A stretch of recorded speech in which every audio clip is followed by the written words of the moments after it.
Amen. Si vous êtes dans 2 Chroniques 29, on va relire les versets 3 à 5. 2 Chroniques 29, versets 3 à 5, et c'est vraiment notre texte référence. Gardez quelque chose dans 2 Chroniques 29, on va y aller, on va y revenir. Au verset 3, il est dit « En la première année de son règne, au premier mois, il ouvrit les portes de la maison du Seigneur et les répara. Et il fit venir les prêtres et les Lévites et les rassembla dans la rue de l'Est et leur dit « Écoutez-moi, vous Lévites, sanctifiez-vous maintenant et sanctifiez la maison du Seigneur Dieu de vos pères et enlevez du lieu saint les immondices. » Et le titre du message aujourd'hui, c'est « Construire une église ». Le fait de construire une église. Et j'avais mentionné que je ferais un message sur le calvinisme, si vous étiez là, mais je préfère finalement faire ce message-là aujourd'hui. Pour moi, il est plus pertinent pour notre groupe, plus pertinent pour l'état où on est aujourd'hui. Donc je ferai le message sur le calvinisme un peu plus tard, prochainement, donc soyez patients s'il vous plaît, et ce sera Dieu voulant au mois d'août. Aujourd'hui, on va vraiment étudier un sujet différent, c'est construire une église. Et il y a environ 2 mois, j'avais prêché un message qui s'appelle « Allons à l'église », si vous vous rappelez. Et ce n'est pas la même chose aujourd'hui, on va plutôt voir la notion de construire une église. Et donc ça veut dire bâtir, travailler pour ça. Alors pour introduire, comme vous savez, et peut-être que des personnes justement ne le savent pas encore dans le détail, mais notre groupe, on est un groupe qui s'appelle Tour Forte Baptiste. Donc c'est Tour Forte Baptiste parce qu'on est baptiste. On est ici à Lausanne, on n'est pas une église, on est un groupe d'évangélisation, n'est-ce pas? Je ne suis pas pasteur. Je suis ce qu'on appelle un capitaine d'évangélisation. Donc le pasteur compte sur moi pour faire ce travail ici de capitaine d'évangélisation parce qu'on est un groupe d'évangélisation. On fait par contre partie d'une église, on fait partie de Strong Tower. Et notre église est en Angleterre et on a un pasteur qui s'appelle Jan Taverner. Et on a un excellent pasteur. Si vous ne l'avez pas encore rencontré, je vous encourage justement, il va bientôt venir nous visiter. Il vient nous visiter régulièrement et il se soucie de nous. Il prend soin de notre groupe et il veut qu'on aille de l'avant, n'est-ce pas? Et donc il nous a adoptés en tant que groupe, faisant partie de l'église Strong Tower, il y a environ 2 ans bientôt. Donc ça va bientôt faire 2 ans au mois d'octobre, donc le temps passe vite, mais ça va faire bientôt 2 ans qu'on fait partie d'une église, dans 3 mois. Et Dieu soit loué pour ça, n'est-ce pas? C'était une grande avancée pour nous, et on est content de faire partie d'une église. Notre groupe en fait est une extension de l'église, ça veut dire que quand on vient ici, on vient dans une extension de Strong Tower, n'est-ce pas? Et quel est notre objectif? Notre objectif, Dieu voulant, c'est de devenir une église satellite. Et une église satellite, ça veut dire une église sous Strong Tower, mais une église satellite, pas seulement un groupe d'évangélisation. Et c'est ce que notre pasteur aussi souhaite pour nous. Donc on est un groupe faisant partie d'une église et on aimerait aller de l'avant et devenir une église satellite. Et donc qu'est-ce que ça veut dire? Ça veut dire qu'on ferait toujours partie de Strong Tower, notre pasteur resterait notre pasteur, mais on serait une église satellite et pas seulement un groupe comme aujourd'hui. Donc ce serait une grande avancée pour nous. Ce serait une grande avancée et c'est ce qu'on souhaite. Amen. On souhaite aller de l'avant et bien sûr pour ça demande des efforts. Ça demande des efforts, ça demande du travail, ça demande des prières, ça demande des personnes qui veulent vivre pour Dieu, et des gens qui veulent vivre la vie chrétienne et c'est ce qu'on va voir à travers ce message. Et donc on va parler de ça aujourd'hui et ce message j'espère que c'est justement un encouragement pour nous tous d'aller de l'avant ici à Lausanne, de travailler ensemble, d'être zélés pour Dieu et de vouloir que quelque chose se fasse ici. Amen. C'est ce qu'on espère, c'est ce qu'on veut et on veut voir les grandes choses que Dieu peut faire pour nous. Et Dieu voulant. Donc on va voir ça en plusieurs parties. Tournez dans Actes chapitre 2, si vous voulez bien, titre du message, construire une église. Donc ce n'est pas un message sur comment construire une église en cela même, c'est plutôt un message d'encouragement pour aller de l'avant dans le but que Dieu voulant, on ait une église satellite. Donc on va voir ça en plusieurs parties. Tournez dans Actes chapitre 2, on retournera dans 2 Chroniques chapitre 29 plus tard.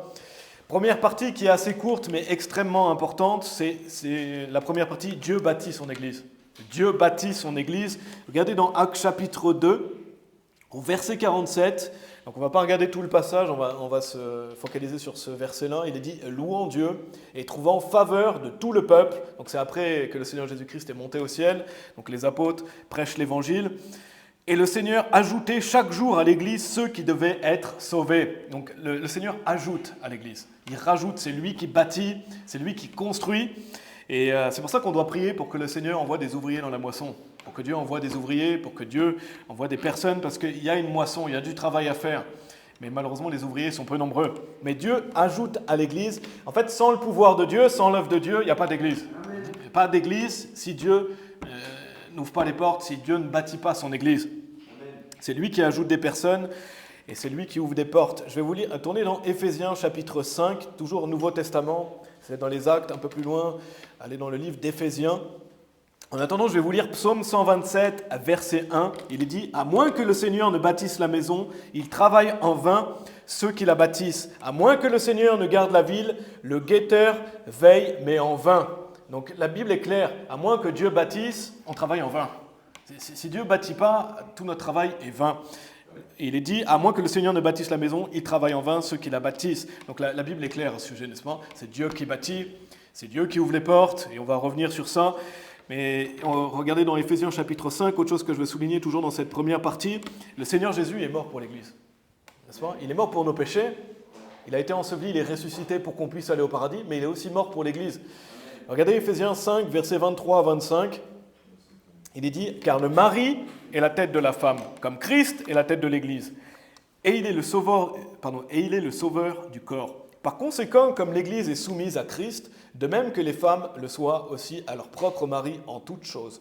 Marie, aimez vos femmes, comme Christ aussi a aimé l'Église et s'est donné lui-même pour elle. Donc Jésus s'est donné lui-même pour l'Église, n'est-ce pas?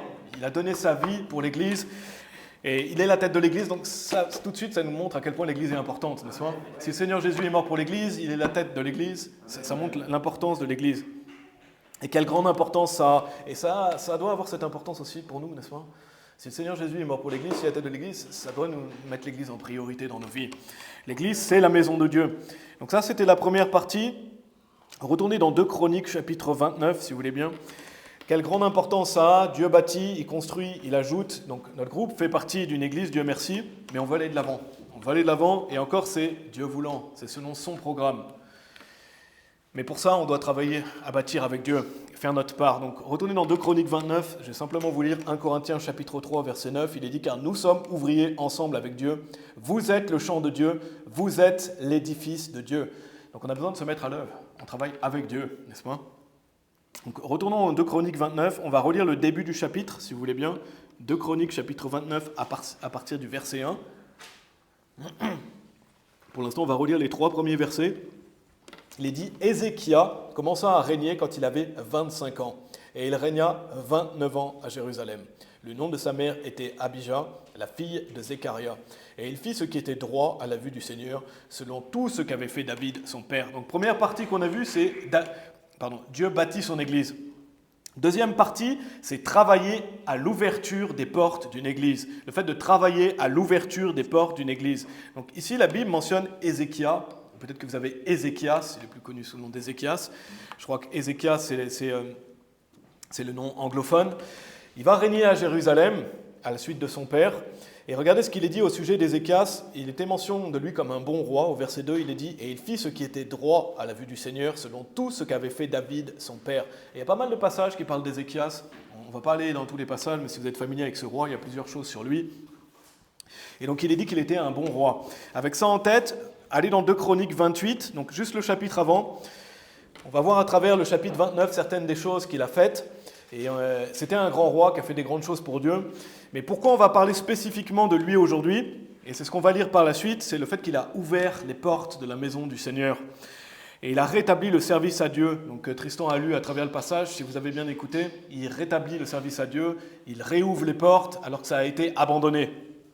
Donc avant de commencer justement à continuer à lire 2 Chroniques 29, regardez dans 2 Chroniques 28, juste le chapitre avant, parce qu'il est mention de son père. Son père, il s'appelait Ahaz, et c'était un roi malfaisant. Regardez 2 Chroniques 28, verset 22. Il est dit, et au moment de sa détresse, il enfreignit encore plus contre le Seigneur. C'est ce roi Ahaz. Donc on voit au début du chapitre, il me semble que c'est mention du fait qu'il a fait ce qui était malfaisant à la vue du Seigneur. Il est dit, car il sacrifia aux dieux de Damas qu'il avait frappé, et dit, puisque les dieux des rois de Syrie les aident, je leur sacrifierai afin qu'ils m'aident. Mais ils furent sa ruine et celle de tout Israël. Et Ahaz rassembla les ustensiles de la maison de Dieu, et il mit en pièces les ustensiles de la maison de Dieu, et ferma les portes de la maison du Seigneur, et se fit des autels dans tous les coins de Jérusalem. Et il fit dans chaque ville de Juda des hauts lieux, pour brûler de l'encens à d'autres dieux, et il provoqua au courroux le Seigneur Dieu, ses pères. Ce n'est pas la même description, n'est-ce pas? Ça, c'était son père, Ahaz. Il a fait ce qui était malfaisant. On voit qu'il sacrifie à des faux dieux. On voit notamment qu'il sacrifie à des faux dieux, mais en plus, il détruit l'œuvre de la maison de Dieu. Donc, il va fermer les portes de la maison de Dieu. Il est dit, et ferma les portes de la maison du Seigneur, et se fit des autels dans tous les coins de Jérusalem. Et bien sûr, on sait que dans le Nouveau Testament, la maison du Seigneur, c'est l'Église, n'est-ce pas? On en a parlé à plusieurs reprises, je vous relis 1 Timothée 3, verset 15. « Mais si je tarde trop, afin que tu puisses savoir comment tu dois te comporter dans la maison de Dieu, laquelle est l'église du Dieu vivant, le pilier et l'appui, la vérité. » Donc la maison du Seigneur, la maison de Dieu, c'est l'église aujourd'hui, dans le Nouveau Testament. Et donc on va appliquer ce passage de l'Ancien Testament qu'on vient de voir ensemble pour nous aujourd'hui, pour le Nouveau Testament. On va voir à travers Ézéchias par la suite, mais on peut appliquer ce passage qui parle de la maison du Seigneur à la maison de Dieu aujourd'hui qui est l'Église. Et c'est ce qu'on va faire. Et donc avec ça à l'esprit, si on fait une application spirituelle selon le Nouveau Testament du roi Ahaz, qu'on vient de lire, il a fermé, on pourrait dire, les portes d'une église. En fait, ce qu'Ahaz a fait, et bien sûr c'est pire que ça, parce que là il y avait la maison du Seigneur. Aujourd'hui, il y a des églises locales. Donc ça, ce serait un roi malfaisant qui fait en sorte que toutes les églises ferment. Dans sa ville. Donc c'est un roi malfaisant, fermer les portes de la maison du Seigneur. Et qu'est-ce qu'il va faire à la place de ça? Donc, il ferme les portes, mais en plus, qu'est-ce qu'il fait? Il dit, et il fit dans chaque ville de Juda des hauts lieux pour brûler de l'encens à d'autres dieux, et il provoqua au courroux le Seigneur, Dieu de ses pères. Donc comment on peut appliquer ça aujourd'hui à nous? Je pense que vous allez venir, mais toutes les fausses églises qu'il y a autour de nous. Toutes les fausses églises, c'est des hauts lieux à des faux dieux. Soit vous êtes une vraie église, le vrai Dieu, soit vous êtes une fausse église et ils font des autels et ils font ça à des faux dieux, comme Ahaz ici, qui a perverti, qui a fermé la maison du Seigneur et il faisait brûler de l'encens à d'autres dieux. Quand on pense à l'église catholique, c'est le cas. L'église orthodoxe aussi, ce n'est pas le vrai Dieu de la Bible. L'église pentecôtiste non plus. L'église charismatique, ce n'est pas le vrai Dieu de la Bible. Les églises adventistes non plus. Dieu est clair, il tranche, n'est-ce pas? On doit trancher nous aussi. Il n'y a pas plusieurs vérités, n'est-ce pas? Jésus, c'est la seule vérité, il n'y a qu'un seul évangile, il n'y a qu'un seul chemin. Parce que mes amis, si un faux salut est prêché, c'est une fausse église. Si quelqu'un vous dit que vous êtes sauvé par vos œuvres, si quelqu'un vous dit que vous pouvez encore aller en enfer après avoir cru en Jésus-Christ, c'est une fausse église. Et malheureusement, il y en a beaucoup, n'est-ce pas? Et de même pour de nombreuses églises évangéliques aussi, il faut être prudent. Ce n'est pas parce que c'est écrit évangélique, protestant, voire même baptiste, que c'est une vraie église. Il y en a beaucoup qui prêchent un faux salut par les œuvres. Ils vont vous dire qu'il faut vous repentir de vos péchés pour être sauvé. Ils vont vous dire que vous pouvez perdre la vie éternelle ou que vous pouvez la rendre. C'est la même chose, la perte du salut. Ça, c'est des faux évangiles. Donc malheureusement, même des églises qui prêchent aussi le vrai évangile, et j'espère qu'il y en a plus que ce qu'on croit, des églises qui prêchent le vrai évangile. Je crois qu'il y en a ici en Suisse. Mais combien vont évangéliser? Combien des vraies églises qui prêchent le vrai évangile vont évangéliser ici en Suisse? Et combien prêchent vraiment la Bible? Combien prêchent vraiment la parole de Dieu et font de leur parole de Dieu leur autorité? En réalité, beaucoup des mêmes églises qui prêchent le vrai évangile, c'est ce qu'on appelle des fun centers. Les gens, ils vont là-bas, ils se tapent dans le dos, ils se disent comme ils sont merveilleux les uns les autres, tout le monde rentre content chez soi, on oublie Dieu la semaine, n'est-ce pas? Et on retourne. Et en fait, les gens veulent écouter ce qu'ils ont envie d'écouter et ils ne veulent pas qu'on leur prêche la parole de Dieu. Malheureusement, c'est bien souvent ça, c'est uniquement pour bien se faire sentir les gens. Le pasteur, parfois, il vous donne 2-3 versets, la musique, elle est mondaine, et c'est charnel, c'est sensuel. Et même dans les églises qui prêchent le vrai évangile, malheureusement, souvent, c'est le cas. Combien il y a d'églises comme ça en Suisse, n'est-ce pas? Il y en a malheureusement beaucoup. Donc même si elle prêche le vrai salut, ce n'est pas toujours une vraie église biblique. Ce n'est pas une église qui a à cœur de faire ce que dit la Bible. Et on se retrouve plus ou moins donc dans cette situation avec Ahaz ici en Suisse, ou même en France. Il y a très peu de bonnes églises. Il y a très peu de bonnes églises. Qui connaît ici une église en Suisse qui va évangéliser toutes les semaines comme notre groupe? S'il vous plaît, levez la main si vous connaissez une église ici en Suisse qui va évangéliser chaque semaine comme on fait ici. Et personne ne connaît une église comme ça ici, n'est-ce pas? Malheureusement. Parce qu'on aimerait que ce soit le cas. On aimerait que ce soit le cas. Et je dis évangéliser, ce n'est pas juste donner des brochures ou des tracts. Ce n'est pas juste donner des brochures, des tracts, dire Dieu vous aime. C'est vraiment offrir aux personnes une claire présentation de l'évangile avec la Bible dans les mains. Là, ça amenuise encore plus, n'est-ce pas? Et Dieu soit loué s'il y a des bonnes églises comme ça en Suisse qu'on ne connaît pas, mais soyons en même temps réalistes, et qui en connaît beaucoup, n'est-ce pas? Et ce n'est pas parce qu'on a quelque chose de spécial, c'est juste qu'on veut faire les choses bibliquement. C'est juste qu'on veut faire les choses selon la Bible et faire de notre mieux. Donc on est un groupe, comme j'ai mentionné, on n'est pas une église, mais Dieu soit loué, on fait partie d'une église, et notre pasteur, il a une vision pour nous. Et c'est ce qu'on doit avoir, n'est-ce pas? Avoir une vision pour notre groupe ici. J'espère qu'on a chacun d'entre nous une vision pour notre groupe, qu'on veut aller de l'avant, qu'on veut construire. Ayons une vision de devenir, Dieu voulant, une église. On a vu, première partie, Dieu bâtit son église. Deuxième partie, travailler à l'ouverture des portes d'une église. Et si vous êtes dans 2 Corinthiens chapitre 29, retournez dedans si vous y êtes. Je ne sais pas si vous y êtes encore. 2 Corinthiens chapitre 29. Donc on a lu ce que le roi Ahaz a fait de malfaisant. Et je suis sûr qu'en Suisse, il y a des années, il devait y avoir beaucoup plus de bonnes églises. C'est une certitude, parce que quand vous voyez la Suisse aujourd'hui, pourquoi la Suisse est un pays prospère?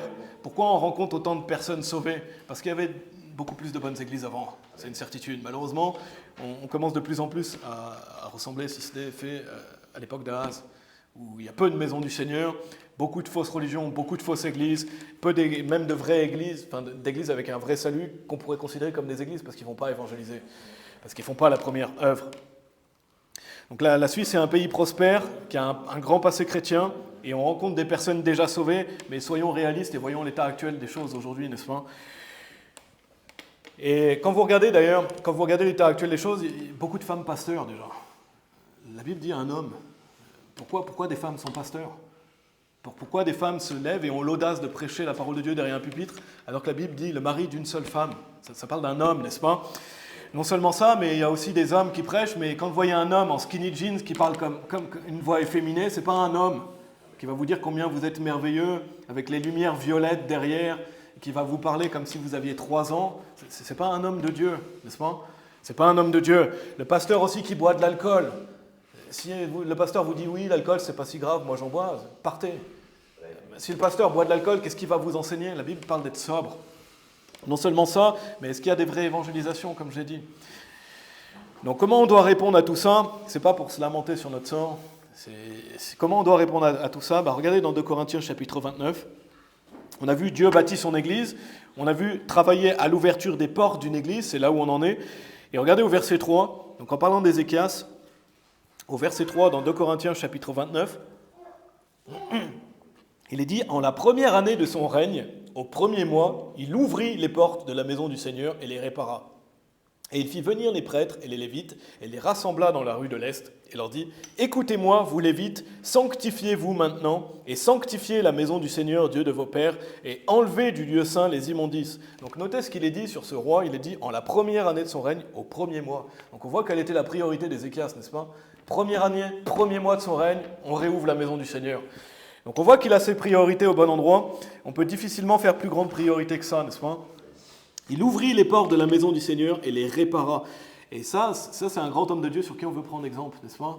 Dans Matthieu chapitre 6, mais restez dans 2 Corinthiens, il est dit au verset 33, « Mais cherchez premièrement le royaume de Dieu et sa droiture, et toutes ces choses vous seront ajoutées. » Donc mettre Dieu en priorité, c'est exactement ce qu'Ézéchias a fait. Il commence à régner, premier mois, qu'est-ce qu'il fait? Il réouvre les portes de la maison du Seigneur. Donc la Bible dit « Cherchez premièrement le royaume de Dieu », n'est-ce pas? Donc c'est la même chose pour nous, on doit mettre Dieu en premier, en priorité dans nos vies, n'est-ce pas? Et le reste nous est ajouté. C'est aussi une promesse de Dieu. Si vous mettez premièrement Dieu, que vous cherchez sa justice, que vous vivez pour Dieu, le reste vous est rajouté par-dessus. Donc quelle doit être une de nos priorités personnelles à chacun d'entre nous? C'est l'Église. Ça doit être une de nos priorités, l'Église, la maison de Dieu. Donc on doit avoir une vision pour ici. Si vous venez ici, Dieu merci. Ou si vous êtes dans une autre église, qui est une bonne église, Dieu merci. Mais si vous venez ici, faites une priorité de construire pour Dieu. Faites une priorité parce que c'est essentiel pour l'œuvre de Dieu. Et par quoi ça passe? Ça passe par venir ici le dimanche. Si vous venez ici le dimanche, déjà, ça veut dire que vous voulez faire de Dieu une priorité, n'est-ce pas? Ça passe par ça passe aussi par le fait de prier dans nos vies personnelles. Ça passe par le fait d'évangéliser. Ça passe par le fait de travailler ensemble ici. Et comment on travaille ensemble ici, je vais en reparler après, mais faire de ce lieu un lieu agréable, accueillant, n'est-ce pas? Et inviter des personnes à venir, s'encourager les uns les autres, c'est toutes des choses qui font qu'on va aller de l'avant comme ça. Amen. S'encourager les uns les autres, inviter des personnes à venir et individuellement tourner dans 2 Chroniques chapitre 6. Donc si vous êtes dans 2 Chroniques 29, allez un peu plus tôt dans 2 Chroniques chapitre 6. Donc travailler à l'ouverture des portes de la maison de Dieu, donc de l'Église. Ça passe non seulement pour le travail qu'on fait ici, et je vais en reparler après, mais ça passe aussi individuellement par notre marche quotidienne avec Dieu, n'est-ce pas? On doit travailler individuellement à ça. Ça passe par le fait d'être un chrétien solide, une chrétienne solide, n'est-ce pas? Regardez 2 Chroniques chapitre 6 au verset 7. Il est dit « Or, c'était dans le cœur de David, mon père, donc c'est Salomon qui parle, de bâtir une maison pour le nom du Seigneur, Dieu d'Israël. Mais le Seigneur dit à David, mon père, puisque c'était dans ton cœur de bâtir une maison pour mon nom, tu as bien fait en ce que cela était en ton cœur. » David était un homme selon le cœur de Dieu, n'est-ce pas? On connaît David, on connaît ses exploits, on sait tout ce qu'il a fait. mais il avait à cœur de bâtir une maison pour le Seigneur. C'est ce que nous dit ce passage. David avait à cœur de bâtir une maison pour le Seigneur. Et Dieu va lui répondre, il va lui dire, tu as bien fait en ce que cela était en ton cœur. Et on sait que c'est son fils Salomon qui va le faire, parce que Dieu a dit, tu as répandu trop de sang, ton fils doit le faire. Et Salomon, mais Dieu lui dit, tu as bien fait d'avoir ça en ton cœur. Donc si vous êtes là aujourd'hui et que vous voulez travailler pour Dieu, et notamment travailler à l'ouverture des portes de la maison de Dieu, Dieu dit, tu fais bien de faire ça, c'est bien. C'est bien d'avoir à cœur de vouloir aller de l'avant et de faire des choses pour Dieu. Parce que c'est Dieu qui bâtit, comme on l'a vu, c'est Dieu qui ouvre la porte, mais on doit travailler. Retournez dans 2 Corinthiens chapitre 29, tournez dans Apocalypse chapitre 3. Donc en fin de Bible, Apocalypse chapitre 3, je vais simplement vous le relire, 2 Chroniques chapitre 29 au verset 3. Il est dit, en la première année de son règne, au premier mois, il ouvrit les portes de la maison du Seigneur et les répara. Donc mes amis, ayons à cœur de contribuer à construire ici, n'est-ce pas? Et Dieu voulant, il y aura une église. Si on travaille ensemble, si on a à cœur ces choses. Ézéchias avait à cœur ça. On le voit, il a ouvert les portes, n'est-ce pas? Et bien sûr, c'était la volonté de Dieu. Parce que voilà, Israël devait être une lumière pour les nations, c'était la volonté de Dieu, et Dieu a ouvert la porte. Mais si vous êtes dans l'Apocalypse chapitre 3, regardez, on va voir la notion de porte. Donc c'est la deuxième partie, travailler à l'ouverture des portes d'une église. Et regardez dans l'Apocalypse chapitre 3, il y a cette notion de porte. Au verset 7, Apocalypse 3, verset 7, il est dit, et à l'ange de l'église à Philadelphie, que le Seigneur Jésus écrit aux églises et notamment aux pasteurs, écrit « Ces choses dit celui qui est saint et qui est véritable, celui qui a la clé de David, donc ça parle du Seigneur Jésus, celui qui ouvre et aucun homme ne ferme, et qui ferme et aucun homme n'ouvre. Je connais tes œuvres, voici j'ai placé devant toi une porte ouverte, et aucun homme ne peut la fermer, car tu as peu de force, et tu as gardé ma parole, et tu n'as pas renié mon nom. » Donc la Bible enseigne clairement que quand Dieu ouvre une porte, personne ne peut la fermer. Quand Dieu ouvre la porte, personne ne peut fermer la porte. Et à l'opposé, quand Dieu ferme la porte, personne ne peut l'ouvrir, n'est-ce pas? Et c'est réconfortant, n'est-ce pas? D'ailleurs, dans nos vies quotidiennes, prions souvent pour ça, que Dieu ferme les mauvaises portes, qu'il ouvre la bonne porte, que Dieu ouvre la bonne porte, que Dieu ferme les mauvaises... Priez pour ça. Des fois, on a des choix difficiles à faire. Prions, s'il te plaît, Seigneur, ferme les mauvaises portes, ouvre la bonne porte. Parce que quand Dieu ouvre, personne ne peut fermer. Quand Dieu ferme, personne ne peut ouvrir. Et Dieu est tout-puissant. S'il ouvre, personne ne pourra fermer. Et Dieu merci pour ça, et ça me fait penser pour une église. Si Dieu ouvre une porte ici pour une église, personne ne pourra fermer. Parce que si Dieu ouvre la porte, aucun homme ne pourra fermer cette porte. Donc à nous de travailler à ça, n'est-ce pas? À nous de travailler à l'ouverture des portes pour une église. Et intéressant parce qu'il est aussi dit, dans le même passage, regardez au verset 8, « Je connais tes œuvres, voici, et j'ai placé devant toi une porte ouverte, et aucun homme ne peut la fermer, car tu as peu de force, tu as gardé ma parole et tu n'as pas renié mon nom. » Donc c'est intéressant aussi parce qu'on pourrait se dire, si vous dites, moi j'ai peu de force, j'ai pas beaucoup de force, ou on est peu, on pourrait se dire, mais attends, on est si peu. Dieu peut tout faire à travers le peu qu'on lui donne. Tout ce que vous avez, même si c'est peu, donnez-le à Dieu et Dieu peut faire des grandes choses avec ce peu que vous lui donnez. Non seulement ça, mais même si on est peu nombreux, combien de fois dans la Bible Dieu fait des grandes choses avec des petits nombres, n'est-ce pas? Parce que ça le glorifie. Donc ne soyons pas effrayés de se dire on est peu, j'ai peu de force. Non, là la Bible dit car tu as peu de force. Donc concentrons-nous sur tu as gardé ma parole et tu n'as pas renié mon nom. Garder sa parole et ne pas renier son nom. Parce que d'où vient la force? D'où vient notre force? C'est de Dieu, n'est-ce pas? Dans Philippiens 4, verset 13, il est dit « Je puis faire toutes choses par le moyen de Christ, lequel me fortifie. » Ça veut dire que par Christ, on peut faire toutes choses. Par sa grâce, par sa force. Amen. Donc travaillons de notre mieux ici avec zèle à l'ouverture des portes d'une église. Et amenons le peu qu'on a à Dieu. Et venons ici, et même en petit nombre, Dieu peut ouvrir la porte. Et si Dieu veut le faire, ça se fera. Peut-être que ça prendra du temps, mais soyons patients. Soyons patients, soyons zélés et soyons fidèles. Et c'est l'objectif de notre groupe, devenir une église satellite. C'est l'objectif de notre groupe, d'évoluer, d'aller de l'avant, Dieu voulant. C'est-à-dire une église qui fait partie de Strong Tower, mais pas seulement un groupe d'évangélisation. Et on a un excellent pasteur pour ça, Yann Taverner, il est passé par là. N'est-ce pas? Si vous êtes familier avec l'histoire de notre église, c'était un groupe avant. C'était un groupe d'évangélisation, ils sont devenus une église satellite, il est devenu évangéliste, et après ils sont devenus une église indépendante, il est devenu pasteur. Donc ils sont passés par ça. Nous, on est un groupe d'évangélisation, Dieu voulant, on sera une église satellite, et si Dieu le veut, on ira de l'avant. Mais notre pasteur, il a l'expérience de ça. Il a la sagesse, il a le discernement aussi. Et pour nous, c'est une vraie bénédiction de pouvoir s'appuyer sur quelqu'un qui a cette sagesse, ce discernement et cette expérience. Donc notre objectif prioritaire de groupe, bien sûr, c'est d'aller évangéliser. On s'appelle un groupe d'évangélisation, c'est les premières œuvres, d'aller prêcher l'évangile, et Dieu voulant, de devenir une église satellite. Parce que c'est le résultat direct de devenir une église. Déjà à travers notre groupe, mais d'aller prêcher l'évangile, je veux dire, d'aller prêcher l'évangile, c'est notre objectif prioritaire déjà à travers notre groupe, mais également par la suite si on devient une église satellite. Parce que si Dieu ouvre la porte, à quoi ça va conduire? Pourquoi on est là aujourd'hui? Pourquoi on est là? Pourquoi on sert Dieu? Parce que si on ouvre la porte de la maison de Dieu, ça entraîne des personnes à la porte du ciel, n'est-ce pas? Quand on ouvre la maison de l'église, après, et nous on est envoyé par notre église, on voit les gens prêcher l'évangile. Et quand on tourne les gens vers Jésus-Christ, on les tourne vers la porte du ciel. Ouvrir les portes de la maison du Seigneur, ça conduit les gens à la porte du ciel. Et c'est l'objectif principal. Et en allant prêcher l'évangile, les gens sont conduits au Seigneur Jésus-Christ et ils vont rentrer par la porte du ciel. Amen. Et une fois qu'ils sont rentrés, ils sont sauvés.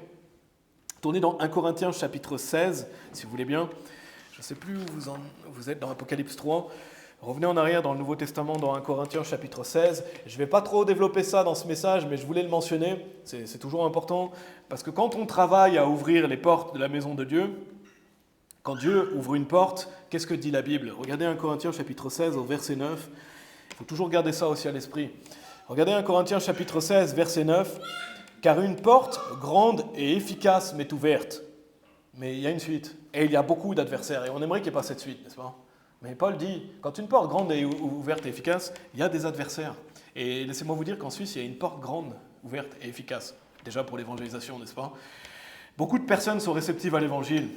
Si vous avez prêché l'évangile ici en Suisse, vous savez qu'il y a beaucoup de gens réceptifs. Beaucoup de personnes qui viennent de plein de pays différents ici en Suisse.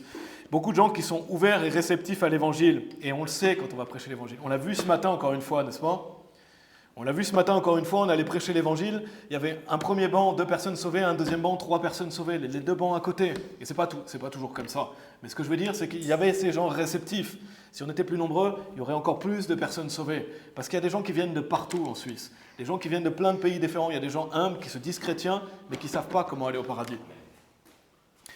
Et les Suisses aussi ils sont réceptifs à l'évangile. Je parle des étrangers, mais les Suisses également. Pourquoi? Parce qu'il y a un passé chrétien et on rencontre des gens déjà sauvés, etc. Donc ici en Suisse, il y a une porte grande et efficace pour l'évangélisation, ça fait aucun doute. Amen. Et on le voit, on le sait. Et Dieu merci, on a la liberté de le faire aussi. Donc c'est une porte ouverte où on peut aller librement prêcher l'évangile en Suisse. Non seulement ça aussi, mais on peut prêcher sa parole. Et donc, avec cette porte grande et efficace, quand on travaille pour Dieu, il y a des adversaires, et c'est une chose que la Bible mentionne à de multiples reprises. Tournez dans les Actes, si vous voulez bien. Donc, juste avant 1 Corinthiens, vous avez Romains, et avant, vous avez le livre des Actes. Et allez dans Actes chapitre 20. Pourquoi je vous dis ça aujourd'hui? Pour qu'on ne soit pas surpris. On ne soit pas surpris si des personnes dans notre groupe ou envers notre Église essaye de diviser, essaye de détruire, essaye de gêner l'œuvre de Dieu. Parce que c'est biblique. C'est biblique. Ne soyez pas surpris, notamment quand on travaille pour Dieu, et notamment si Dieu ouvre la porte d'une église satellite, etc., qu'on va de l'avant. Il y a des adversaires. Parce qu'il y a, déjà, on a un adversaire qui est le diable, n'est-ce pas? Il y a le diable, il y a les démons, mais il y a aussi des fils du diable, et il y a des gens qui viennent pour causer le trou, pour détruire, pour gêner. Soyez pas surpris si un jour ça arrive ici. Soyez pas surpris si un jour on doit écarter quelqu'un parce que la personne essaye de gêner l'œuvre de Dieu ou essaye de faire du mal à l'œuvre de Dieu. Donc souvenons-nous toujours de ça. Par quoi ça passe? Souvent par la division. Essayer de diviser les uns contre les autres, prêcher des fausses doctrines, diviser les frères et sœurs, etc. Regardez dans Actes chapitre 20 au verset 29. Actes chapitre 20, verset 29, je ne sais pas si vous êtes familier avec ce passage, on l'a déjà lu plusieurs fois ici. Il est dit « Car je sais ceci, qu'après mon départ, des loups redoutables s'introduiront parmi vous, qui n'épargneront pas le troupeau. Aussi parmi vous-mêmes s'élèveront des hommes, parlant de choses perverses, pour attirer des disciples après eux. Par conséquent, veillez, et souvenez-vous que durant 3 ans, je n'ai cessé d'avertir nuit et jour chacun de vous avec larmes. » Donc Paul est clair, n'est-ce pas? Il a cessé de les avertir que, attention, quand je vais partir, il y aura des loups. Et les loups, ils viennent pour déchirer. Si vous êtes familier avec les loups, si vous êtes une brebis, vous n'avez pas envie de vous retrouver face à un loup, n'est-ce pas? Et nous, on est les brebis de Dieu. Dieu nous protège. Mais on doit prendre garde aux loups voraces. Et il y a malheureusement ça dans les églises. Dieu nous avertit à travers Paul. Quand on travaille pour Dieu, il y a des adversaires. Et je pourrais en parler beaucoup plus longuement. Il y a beaucoup de choses à se dire à ce sujet. Mais qu'on ne soit pas étonné, quand on travaille à l'ouverture des portes d'une église, on a de l'adversité. Donc il y a des adversaires et on aimerait que ce ne soit pas le cas, n'est-ce pas? Mais ce sera au paradis. Ce ne sera plus le cas. Ici, sur Terre, c'est le cas. Déjà, dans nos vies personnelles. Dans nos vies personnelles, on a ça. Donc bien sûr, Dieu peut nous préserver. Bien sûr, ce sera peut-être plus tard ou autre, mais c'est une réalité du combat spirituel, parce qu'on est dans un combat spirituel, n'est-ce pas? Et personnellement aussi, n'oublions pas que si vous voulez vivre pour Dieu, déjà si vous venez ici, si vous voulez mener une bonne vie chrétienne, vous aurez des attaques du diable. C'est évident, parce que le diable ne veut pas que vous veniez ici, le diable ne veut pas que vous alliez évangéliser, le diable ne veut pas que vous viviez pour Christ. Donc vous aurez des attaques du diable. Si vous commencez à vouloir construire votre vie sur la Bible, si vous voulez faire des œuvres pour Dieu, si vous venez ici, il y aura peut-être des gens qui vont essayer de vous dissuader. Il y aura peut-être des tentations, il y aura des choses qui font que, pour vous décourager, parce que c'est une des techniques du diable, le découragement, la démoralisation ou de faire peur également. Donc soyons pas étonnés pour ça. Dans Éphésiens 6 au verset 16, il est dit par-dessus tout, prenant le bouclier de la foi avec lequel vous serez capable de refouler tous les dards enflammés du malin. Donc le malin tire sur nous.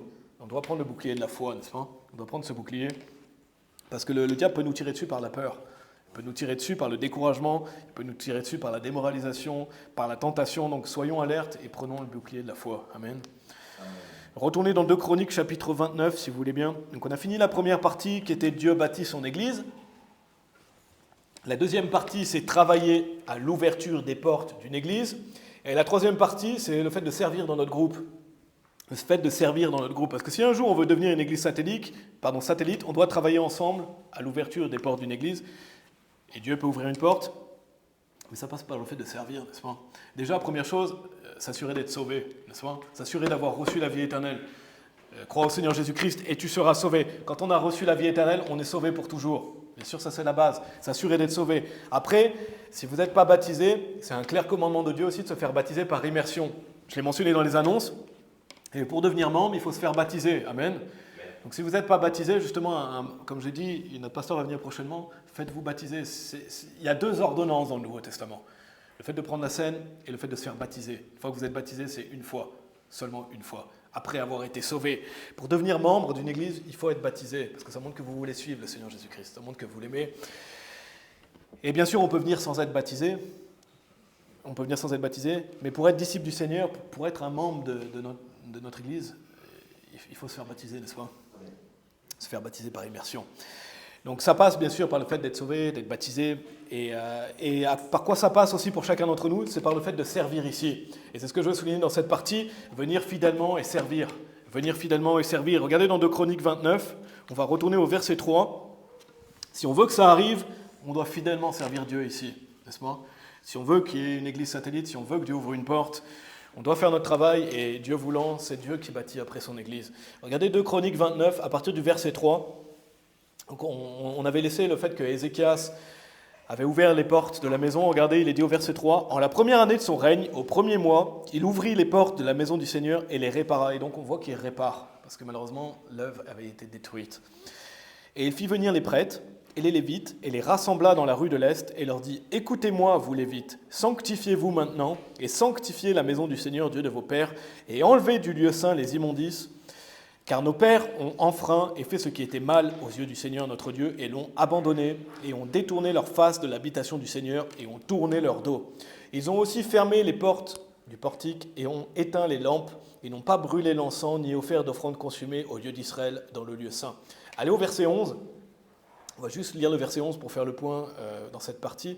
Il est dit « Mes fils, ne soyez pas négligents, car le Seigneur vous a choisis pour vous tenir devant lui, pour le servir et pour être ses ministres et pour brûler l'encens. » Donc juste après avoir réouvert les portes, la réparation, il fait venir ceux qui font le service, il est dit « Et il fit venir les prêtres et les Lévites. » Et donc ils viennent servir, plus loin on le voit, pour le servir et pour être ses ministres et pour brûler l'encens. Et on peut faire une application pour nous ici, dans le sens où Dieu vous lance, pour avoir une église satellite, on doit servir, n'est-ce pas? Si on veut que ça arrive, on doit être des fidèles serviteurs. Ici, après avoir ouvert, il fait revenir les prêtres, les lévites pour se mettre au service. Parce que sinon, ouvrir la maison de Dieu, s'il n'y a pas de service, on ne peut pas avancer, n'est-ce pas? On est là pour servir, on a été créé pour servir. Et donc, notez ce qu'il est dit, et leur dit, « Écoutez-moi, vous Lévites, sanctifiez-vous maintenant. » Donc si on veut servir efficacement dans notre groupe, ça passe par le fait de individuellement se sanctifier. Se sanctifier, mener une vie de sanctification. Ça veut dire se mettre à part pour Dieu. C'est ça, sanctifier, c'est être mis à part. Dieu se sanctifie un peuple pour lui, c'est un peuple qui est à part, n'est-ce pas? Mener une vie de séparation. Tournez dans Romains chapitre 12. Toujours garder quelque chose dans 2 Chroniques 29, Nouveau Testament, Romains chapitre 12, si vous voulez bien. Donc on doit avoir cette volonté de vivre dans la sainteté, mener une vie pour Dieu et une vie qui l'honore. C'est ça, mener une vie séparée. On vit dans ce monde, mais on ne doit pas vivre comme le monde, n'est-ce pas? Pas comme le cours de ce monde. Allez dans Romains 12. En attendant, je vous lis 2 Corinthiens chapitre 6, versets 17 et 18. Il est dit, c'est pourquoi sortez du milieu d'eux et soyez séparés, dit le Seigneur, et ne touchez à aucune chose impure, et je vous recevrai, et vous serez un père, et vous serez mes fils et filles, dit le Seigneur Tout-Puissant. Donc ça ne veut pas dire aller s'isoler, ça ne veut pas dire achetez-vous une cabane et vivez isolé, vivez en dehors du monde, dans les montagnes. C'est pas ça que ça veut dire, soyez séparés. Ça veut dire qu'on vit dans ce monde, mais on ne vit pas comme le monde, n'est-ce pas? On ne doit pas vivre comme le monde, on doit mener une vie séparée et vivre comme un chrétien dans ce monde, n'est-ce pas? Il est dit, ne touchez à aucune chose impure, et je vous recevrai. Donc ça veut dire ne pas vivre comme le cours de ce monde. Regardez dans Romains 12, on va lire au verset 1. Romains 12 à partir du verset 1. Donc Paul nous dit, je vous implore donc frères, donc il parle à des frères, n'est-ce pas? Là il ne parle pas de comment aller au paradis, il parle à des gens déjà sauvés. Quand je vous parle de la sanctification et la vie de sanctification, on ne parle pas du salut. Quand on croit en Jésus-Christ, on est sanctifié, on est rendu saint pour toujours. Après, il y a la vie chrétienne. Et la vie chrétienne, c'est une vie de sanctification pour être agréable à Dieu. Il est dit, je vous implore donc, frères, par les miséricordes de Dieu, que vous présentiez vos corps en un sacrifice vivant, saint, acceptable à Dieu, qui est votre service raisonnable. Et ne soyez pas conformes à ce monde, mais soyez transformés par le renouvellement de votre cerveau, donc de votre intelligence, afin que vous puissiez démontrer quelle est cette bonne et acceptable et parfaite volonté de Dieu. Car je dis, par la grâce qui m'a été donnée à chaque homme qui est parmi vous, de ne pas avoir une plus haute opinion de lui-même qu'il ne devrait, mais de penser sobrement, selon que Dieu a distribué à chaque homme la mesure de la foi. Donc la Bible dit ici de ne pas être conforme au monde. Ne soyez pas conformes. Il dit, ne soyez pas conformes à ce monde. Ça veut dire... On pourrait dire beaucoup de choses, mais ça veut dire ne pas vivre comme le monde, n'est-ce pas? Dans la convoitise, l'idolâtrie, dans la fornication, dans tout un tas de mauvaises choses que prône le monde, n'est-ce pas? Ne soyez pas conformes à ce monde, ne vivez pas comme le monde, mais vivez pour Dieu. Il est dit, mais soyez transformés par le renouvellement de votre cerveau, de votre intelligence. Donc on doit renouveler notre manière de voir les choses. On doit renouveler nos pensées par la parole de Dieu, n'est-ce pas? Toutes les mauvaises choses qu'on nous a enseignées, et on doit aussi mortifier notre chair. Ça passe par le fait de se transformer par le renouvellement de l'intelligence, afin que vous puissiez démontrer quelle est cette bonne et acceptable et parfaite volonté de Dieu. Donc c'est lire la Bible, bien sûr, c'est écouter la Bible prêcher, et je vous encourage à écouter les messages de notre pasteur, parce que nous, Dieu merci, on a un sermon par semaine, mais un sermon par semaine, c'est pas suffisant. C'est pour ça qu'on veut aussi aller de l'avant. Et si on était une église satellite, on en aurait 2, mais notre pasteur, il en prêche 3. Je vous encourage à écouter d'autres messages, parce qu'on a besoin de renouveler notre intelligence. On a besoin de se purifier par la parole de Dieu. Donc c'est ça. Comment venir servir ici? Déjà, personnellement, c'est se sanctifier, se mettre à part, vivre pour Dieu, renouveler son intelligence par la parole de Dieu. Et donc, c'est se sanctifier, mais qu'est-ce qu'il est dit aussi? Que vous présentiez vos corps, toujours dans Romains chapitre 12, au verset 2, non, c'est au verset 1, pardon. Au verset 1, que vous présentiez vos corps en un sacrifice vivant, saint, acceptable à Dieu, qui est votre service raisonnable. Et c'est ce qui va être mis en place. Restez ici, mais simplement, je vais vous mentionner des versets qu'on a lus avant le service par rapport à la maison du Seigneur. Mais dans 2 Chroniques 29, au verset 24, en parlant des boucs, il est dit « Et les prêtres les égorgèrent, et ils firent réconciliation avec leur sang sur l'autel, afin de faire une propitiation pour tout Israël, car le roi avait ordonné que l'offrande consumée et l'offrande pour le péché devaient être fait pour tout Israël. » Donc on ne fait plus de sacrifices d'animaux aujourd'hui, n'est-ce pas? Mais au verset 31, toujours dans 2 Chroniques 29, resté dans Romains 12, il est dit « Alors Ézéchias répondit et dit « Vous vous êtes maintenant consacrés au Seigneur. » Donc on voit cette notion de consécration, d'être sanctifié, de mener une vie séparée. Et il est dit « Approchez-vous et amenez des sacrifices et des offrandes de remerciement dans la maison du Seigneur. » Et la congrégation amena des sacrifices et des offrandes de remerciement. Et tous ceux qui étaient d'un cœur volontaire amenèrent des offrandes consumées. Donc on ne fait plus de sacrifices d'animaux, mais aujourd'hui c'est nos corps qu'on présente comme un sacrifice pour Dieu. Donc non seulement mener une vie de sanctification, c'est comme ça qu'on va arriver à servir ici, c'est comme ça qu'on va arriver à grandir, une vie de consécration, une vie séparée, mais aussi une vie de sacrifice, et notamment de présenter nos corps comme un sacrifice. On l'a vu dans Romains chapitre 12, que vous présentiez vos corps en un sacrifice vivant, saint, acceptable à Dieu, qui est votre service raisonnable. Ça ne veut pas dire qu'on va être sacrifié, je pense que vous avez compris, ça veut dire que c'est spirituel, ça veut dire que mettre son corps au service de Dieu. On doit présenter aujourd'hui nos corps en un sacrifice vivant. C'est un commandement de Dieu de présenter son corps en un sacrifice vivant. Que vous présentez vos corps en un sacrifice vivant, saint, acceptable à Dieu, qui est votre service raisonnable. Ça veut dire mettre son corps au service de Dieu. Ça veut dire mettre son physique au service de Dieu. N'est-ce pas? Et c'est notre service raisonnable, la Bible dit. C'est raisonnable. C'est la moindre des choses. Parce que Christ a payé pour nous, on lui appartient, n'est-ce pas? Et il nous a rachetés, on lui appartient, et donc notre service raisonnable, c'est de mettre notre corps à son service. Ça veut dire faire de son mieux pour servir Dieu. Ça veut dire faire de son mieux pour mener la vie chrétienne. Et en faisant toutes nos tâches quotidiennes, c'est pas seulement ici, c'est au travail, c'est dans la vie familiale, n'est-ce pas? Amen. Donc c'est tout ça, mais c'est aussi en venant ici, et je dis en venant ici, mais c'est en allant dans une église de manière générale. Moi je dis en venant ici parce que je parle aux personnes qui sont ici aujourd'hui, mais si quelqu'un écoute en ligne et va dans une autre église, c'est dans son église locale. C'est dans une église locale. Alors regardez, lisons la suite, toujours dans Romains 12, au verset 4. On a vu, la première partie, Dieu bâtit son église. Deuxième partie, travailler à l'ouverture des portes d'une église. Troisième partie, servir, et notamment servir dans notre groupe. Et dans Romains chapitre 12, regarde, lisons la suite au verset 4, il dit « Car comme nous avons beaucoup de membres dans un seul corps, et que tous les membres n'ont pas la même fonction, ainsi nous, étant nombreux, sommes en un seul corps en Christ. » Sommes un seul corps en Christ, pardon. Et chacun des membres le sont l'un de l'autre. Donc ça parle du corps de Christ, c'est l'Église, n'est-ce pas? Le corps de Christ, c'est l'Église. Et dans une Église, chacun d'entre nous, on est membre, n'est-ce pas?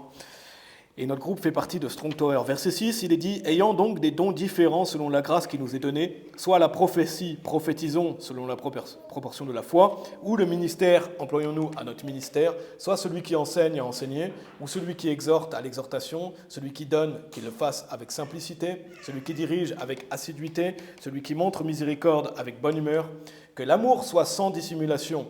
Ayez en horreur ce qui est mal, attachez-vous à ce qui est bon. Ayez une bienveillante affection l'un envers l'autre, d'un amour fraternel dans l'honneur, vous préférant l'un l'autre. Pas oisif en affaires, fervent en esprit, servant le Seigneur, vous réjouissant dans l'espérance, patient dans la tribulation, persévérant intensément dans la prière, subvenant à la nécessité des saints, enclin à l'hospitalité. Bénissez ceux qui vous persécutent, bénissez et ne maudissez pas. Réjouissez-vous avec ceux qui se réjouissent et pleurez avec ceux qui pleurent. Donc à travers ce passage, on voit que Dieu nous donne des dons spirituels, n'est-ce pas? Dieu donne des dons. À partir du moment où vous êtes sauvés, vous avez au moins un don spirituel. Pour l'instant, je ne trace pas la ligne. Est-ce qu'on en a un ou plusieurs? En tout cas, on a des dons spirituels que Dieu nous donne. Et comment servir? Justement, dans cette partie, servir dans notre groupe, en venant ici, bien sûr, en écoutant la parole de Dieu, en allant évangéliser, en priant ensemble, mais c'est aussi en mettant nos dons au service de Dieu, n'est-ce pas? Dans 1 Corinthiens chapitre 12 au verset 7, il est dit « Mais la manifestation de l'Esprit est donnée à chaque homme pour en profiter. » Donc tous les dons viennent du même Esprit, n'est-ce pas? De l'Esprit de Dieu. Et les dons sont pourquoi? Pour l'objectif de servir Dieu, n'est-ce pas? Quand Dieu nous donne un don, c'est pour le servir, pour se mettre à son service. Et on ne va pas y aller, mais il y a aussi d'autres dons mentionnés dans 1 Corinthiens chapitre 12. Moi, je veux vraiment me focaliser dans Romains ici. Mais on va les mentionner rapidement parce que ça ferait un message complet. Mais il est dit déjà la prophétie, donc le don de prophétiser, c'est celui qui prêche derrière un pupitre, celui qui prêche la parole de Dieu. Donc ça, c'est le don de prophétie. Il y a le don d'enseignement aussi, soit celui qui enseigne à enseigner. Donc ça pourrait être quelqu'un qui prêche également pour remplacer un frère qui prêche, etc. Peut-être qu'il a le don d'enseigner. Moi, je l'appliquerai aussi pour aider. Un capitaine de soul winning, des fois, c'est bien aussi pour enseigner aux autres comment évangéliser, pour accompagner les autres, etc. Peut-être qu'on peut l'appliquer comme ça aussi, le don d'enseignement. Il y a le don d'exhorter. Et comment vous savez, on ne va pas regarder tous les dons aujourd'hui, on regarde juste dans Romains 12, on ne va pas aller dans 1 Corinthiens chapitre 12, mais si vous vous posez la question quel est votre don, déjà demandez à Dieu, mais si c'est quelque chose qui est naturel pour vous, si c'est quelque chose que vous aimez faire, si c'est quelque chose que vous sentez, c'est probablement votre don, c'est probablement ce que Dieu vous a donné, parce que pour vous, c'est ce que vous voulez faire, c'est ce que vous voulez mettre au service de Dieu. Il y a le don d'exhorter, il y a des gens qui ont le don d'exhorter, c'est-à-dire d'encourager les autres, d'aller vers les autres, de les encourager, l'exhortation, ou celui qui exhorte à l'exhortation. Il y a le don de donner aussi, le ministère de donner, donc celui qui donne, qu'il le fasse avec simplicité. Ça peut être donner de son temps, ça peut être donner de son argent, ça peut être donner de son énergie. Il y a le ministère de diriger aussi, celui qui dirige avec assiduité. Il y a le ministère de montrer miséricorde, celui qui montre miséricorde avec bonne humeur. Donc il y a des personnes qui sont plus miséricordieux que d'autres, qui font plus grâce, etc. Et qui le fassent avec bonne humeur, il est dit. Donc tout ça, tous ces dons, comme j'ai dit, je ne vais pas aller dans le détail, mais c'est un petit aperçu, mais c'est pour les mettre à profit. Et c'est pour faire le servir, pour servir Dieu. Et c'est pour ça que c'est bien, demander à Dieu, regarder, etc., étudier ces passages. Je vous ai dit 1 Corinthiens chapitre 12, Romains chapitre 12, je crois que c'est 1 Corinthiens chapitre 12, oui. Et Dieu nous donne des dons qui viennent d'un même esprit, de l'esprit de Dieu, parce que c'est un objectif commun de servir Dieu, amen. Et notamment dans l'Église. Retournez dans 2 Chroniques chapitre 29, si vous voulez bien, on a fini avec Romains chapitre 12. On a fini avec Romains chapitre 12, donc quels que soient nos dons aussi, une autre chose que je veux souligner, quels que soient nos dons qu'on veut mettre en application pour servir Dieu, il y a certaines choses que certaines personnes ont comme don, mais qu'on veut tous développer. On veut tous être un encouragement pour les autres. Par exemple, le don d'exhortation, montrer miséricorde, on veut tous tendre vers ça. Et le passage, on peut l'appliquer d'une manière ou d'une autre, peut-être pas, même assurément pas, on n'est pas tous pasteurs, mais on peut tous exhorter, on peut tous donner, on peut tous montrer miséricorde, etc. Donc il y a des choses pour chacun d'entre nous, dans une certaine mesure. Donc je vais en rester là, il y aurait beaucoup d'autres choses à dire. Donc retournez dans 2 Chroniques 29. Rapidement, d'autres choses, comment servir dans notre groupe. On a vu le fait de mener une vie de séparation, et bien sûr on veut garder aussi ce lieu saint, mener une vie de séparation aussi en tant que groupe. Il y a le fait de donner son corps comme un sacrifice vivant et acceptable, donc on veut vivre pour Dieu et pas comme le monde. Il y a les dons spirituels qu'on a vus aussi, non seulement ça, mais par le fait de chanter à Dieu aussi. Et c'est quelque chose qui est souligné dans 2 Chroniques 29. Alors, regardez au verset 25, le fait de louer Dieu. 2 Chroniques 29, verset 25, il est dit « Et il plaça aussi les Lévites dans la maison du Seigneur, avec des cymbales, avec psaltérion et avec des harpes, selon le commandement de David et de Gad, le voyant du roi, et de Nathan le prophète, car ainsi était le commandement du Seigneur par ses prophètes. » Et donc semaine prochaine, s'il vous plaît, amenez des psaltérions, des harpes et des cymbales, qu'on puisse mettre ça en pratique. Non, je plaisante. Mais c'est les instruments qu'on peut mettre au service de Dieu, nos chants, etc. Quand on chante pas seulement pour donner bonne impression, n'est-ce pas? On chante à Dieu. Quand on chante des louanges à Dieu, on chante pour le remercier. Et les chants, pourquoi on chante avant le message? Parce que ça prépare nos cœurs à recevoir la parole de Dieu. C'est pour ça qu'on chante aussi. Ça nous aide. La Bible nous dit de nous parler avec des psaumes, des hymnes et des cantiques spirituels chantant dans nos cœurs, etc. Pourquoi? Pour marcher par l'Esprit. Donc quand on chante ici à Dieu, pour lui rendre gloire, c'est aussi pour nous remplir de l'Esprit, pour écouter sa parole, préparer nos cœurs.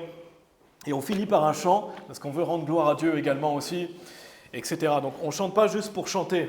Dieu aime qu'on le loue et qu'on l'adore. Ici, Ézéchias, il prend ça au sérieux. Il a réparé la maison du Seigneur, il a dit aux prêtres et aux Lévites, sanctifiez-vous.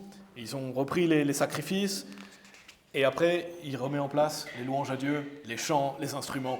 Début du verset 28 aussi, si vous êtes dans 2 Chroniques 29, il est dit « Et toute la congrégation adora, le chant retentit ». Donc on voit, c'est une manière d'adorer Dieu aussi. Et d'ailleurs, la Bible, dans l'Ancien Testament, je ne vais pas développer aujourd'hui, mais des fois le mot prophétiser est aussi utilisé pour les chants. Parce que quand on chante, et notamment quand on chante des hymnes, des cantiques spirituels, etc., on prêche des concepts bibliques, on chante des concepts bibliques. Donc le mot prophétiser, même dans l'Ancien Testament, des fois s'applique au chant. Donc il est dit, et toute la congrégation adora, le chant retentit. Donc non seulement ça, dernière chose que je veux souligner, c'est le fait d'évangéliser.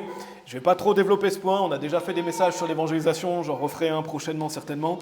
Mais regardez dans 2 Chroniques 29 au verset 7, comment servir dans le groupe, en allant évangéliser également. Regardez 2 Chroniques 29 verset 7, et si vous ne le faites pas encore, comme j'ai dit dans des messages, c'est quelque chose, c'est pas parce que vous venez d'arriver tout de suite on va évangéliser, non, c'est quelque chose auquel on veut travailler. Ça veut dire travailler à le devenir, travailler à un jour être capable d'aller évangéliser. Parce que c'est quelque chose que Dieu nous commande de faire si on veut être disciple du Seigneur Jésus-Christ. C'est le fait d'aller évangéliser. Regardez 2 Chroniques 29, verset 7, il est dit « Ils ont aussi fermé les portes du portique et ont éteint les lampes et n'ont pas brûlé l'encens ni offert d'offrandes consumées au Dieu d'Israël dans le lieu saint. » Souvenez-vous, on a vu dans le chapitre d'avant qu'à Ahaz, le père d'Ézéchias, il a fait fermer les maisons du Seigneur, il a fait arrêter ces choses-là où ils ont éteint les lampes, ils n'ont pas brûlé l'encens ni offert d'offrandes consumées. Et regardez au verset 19, ils vont le remettre en place. Verset 19, « De plus, nous avons apprêté et sanctifié tous les ustensiles que le roi Ahaz avait rejetés pendant sa transgression. Et voici, ils sont devant l'autel du Seigneur. » Donc ils vont remettre ça en place, les chandeliers, les lampes, etc. Donc les lampes étaient allumées après.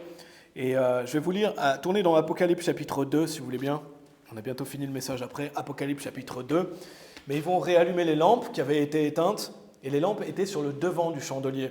Tournez dans Apocalypse 2, je vais simplement vous lire rapidement Nombre chapitre 8, versets 1 à 3. Il est dit « Et le Seigneur parla à Moïse, disant « parle à Aaron et dis-lui, quand tu allumeras les lampes, les 7 lampes donneront de la lumière sur le devant du chandelier. Et Aaron fit ainsi, il alluma les lampes sur le devant du chandelier, comme le Seigneur l'avait commandé à Moïse.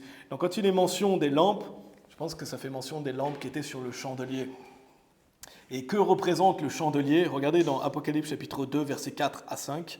Il est dit, néanmoins, j'ai quelque chose contre toi, parce que tu as délaissé ton premier amour. Donc il parle à une église ici, on avait vu tout à l'heure Apocalypse 3, là c'est Apocalypse 2. Souviens-toi donc d'où tu es tombé, et repens-toi, et fais les premières œuvres, sinon je viendrai rapidement à toi, et j'ôterai ton chandelier hors de sa place, à moins que tu ne te repentes. Le premier amour, c'est l'évangélisation, n'est-ce pas?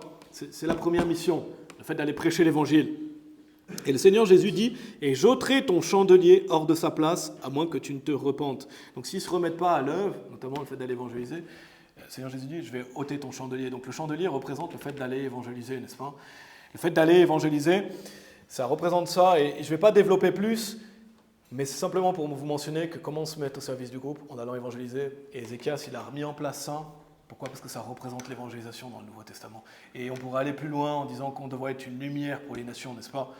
On doit être lumière, on doit faire briller la lumière de l'Évangile. Et donc, c'est des moyens de se mettre au service dans notre groupe. Donc, retournez dans 2 Chroniques 29, on va conclure le message. On a vu différentes manières dont on veut servir ici dans notre groupe. Déjà, venir fidèlement ici. Dieu merci si vous venez ici. Faites une priorité de venir. Se sanctifier soi-même, ça passe personnellement. On doit se sanctifier, on doit se mettre à part, n'est-ce pas?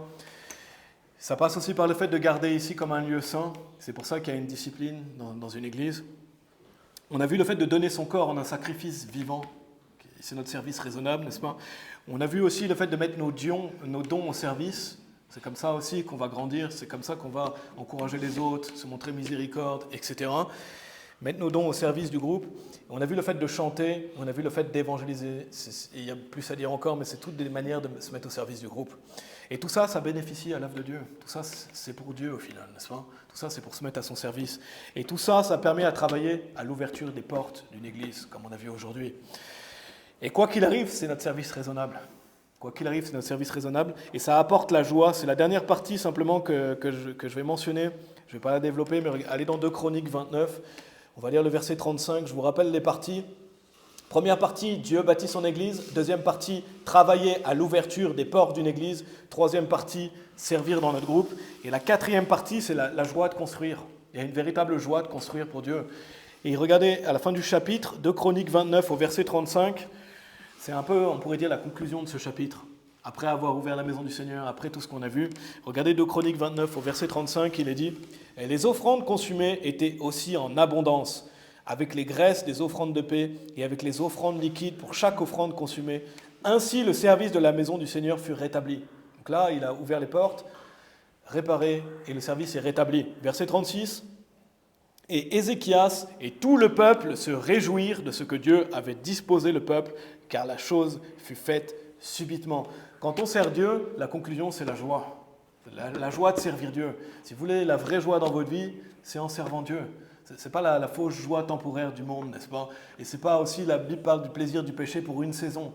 Parce que le péché peut procurer du plaisir, mais pour une saison. Parce que le péché, ça ne va pas vous amener dans des bonnes choses à la fin, n'est-ce pas? Ça détruit, ça tue, etc. Ce n'est pas le sujet aujourd'hui, mais il y a la joie de construire. Et quand Ézéchias voit tout ça, tout le peuple se réjouit. Et il y a une vraie réjouissance de construire une église, il y a une vraie réjouissance de servir Dieu. Et ça fait bientôt 3 ans qu'on est un groupe d'évangélisation ici à Lausanne, parce que c'était fin août 2022 qu'on a commencé. Ça fait bientôt 2 ans qu'on fait partie de Strong Tower, qu'on s'appelle Tour Forte. Mais c'est un motif de joie, n'est-ce pas? C'est un motif de joie. Donc allons de l'avant et faisons de notre mieux. Je pense que vous avez compris pourquoi on doit faire notre mieux pour construire une église. Amen. On va prier. Merci Père, merci Seigneur pour ces passages de l'Ancien Testament. Merci Père pour ces exemples, Seigneur, notamment du roi Ézéchias, mais non seulement du roi, mais aussi des prêtres, des lévites et de tout le peuple, Seigneur. Je te prie Père, merci Seigneur on veut déjà te remercier Seigneur du fait que ça fait bientôt 3 ans qu'on est ici à Lausanne. Merci de nous avoir donné cette salle. Merci de tous les frères et sœurs qui sont impliqués ici, du travail de chacun et de chacune. Merci pour toutes les prières. Merci Seigneur aussi qu'on fait bientôt partie de Strong Tower. depuis bientôt 2 ans, fin octobre, ça fera 2 ans, Seigneur. Merci pour notre groupe Tourfort Baptiste, merci pour notre pasteur, tout son travail, Seigneur, on prie que tu le bénisses et le récompense pour tout ce qu'il fait, Seigneur. Merci pour ça, merci qu'on fasse partie d'une église. Et voilà, Seigneur, je te prie que chacun d'entre nous, on puisse déterminer dans nos cœurs de travailler activement à l'ouverture des portes d'une église, Seigneur. Parce que si tu ouvres la porte, personne ne peut fermer, Seigneur. Si tu fermes, personne ne peut ouvrir. Mais voilà, on est là, Seigneur. On veut chacun d'entre nous se sanctifier pour toi, se mettre à part, Seigneur. Donner nos corps comme un sacrifice vivant, qui est notre service raisonnable, Seigneur. On veut continuer ici à prêcher ta parole, à te louer, à aller prêcher l'évangile. Je te prie, Seigneur, de nous aider aussi à mettre le ou les dons que tu nous as donnés, Seigneur, à ton service, pour que ça puisse permettre de faire avancer ton œuvre, Seigneur. Et merci, Seigneur, parce qu'à travers tout ça, tu nous donnes ta joie et l'assurance de toujours d'être dans ta paix, Seigneur, quand on te sert. Et voilà, je prie pour que tu puisses réjouir nos cœurs, Seigneur, et que tu puisses ouvrir la bonne porte pour la continuité de notre groupe. Merci, Seigneur, de nous envoyer des ouvriers dans la moisson et que tu puisses bénir la suite, Seigneur, de l'œuvre ici à Lausanne, qui est extrêmement importante, Seigneur, parce que c'est des âmes qui sont en jeu, Seigneur, et des gens vont en enfer tous les jours, Seigneur. Donc on prie pour prêcher la vérité de l'Évangile et que des personnes soient sauvées, et notamment pour le mettre en pratique cet après-midi. On prie au nom de Jésus-Christ. Amen.